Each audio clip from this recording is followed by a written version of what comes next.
नमस्कार, मी माधुरी पवार. गेल्या 2 दिवसात खूप न्यूज स्प्रेड होत आहेत. माधुरी पवार यांना नाचवलं.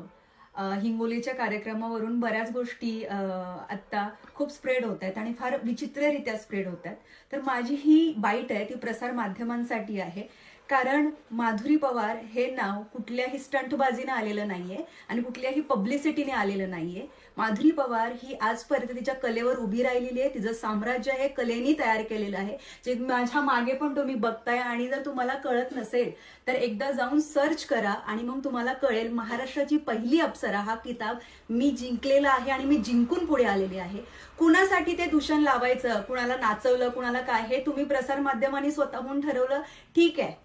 पण त्याच्या मागे तुम्ही प्रत्येक कलाकाराला नाचवलं वगैरे, आणि हे ज्येष्ठ नेते, जे मोठे मोठे नेते आहेत, ते सुद्धा हेच म्हणतात नाचवलं. हे खूप विक्षिप्त आहे ऐकायला. कारण महाराष्ट्रात कला सादर केली जाते, त्याचं सादरीकरण केलं जातं. आणि माधुरी पवारनी आतापर्यंत तिची कला सादर केलेली आहे रंगमंचावर. रंगमंच जरी एक असला, नऊवारी साडी घालून जरी आपण सादरीकरण करत असलो, तरी आपण सादर काय करतो याचं प्रत्येकाला भान असावं. आणि माधुरी पवारनी ते आतापर्यंत भान ठेवलेलंच आहे, म्हणून तिचा प्रेक्षक वर्ग वेगळा आहे.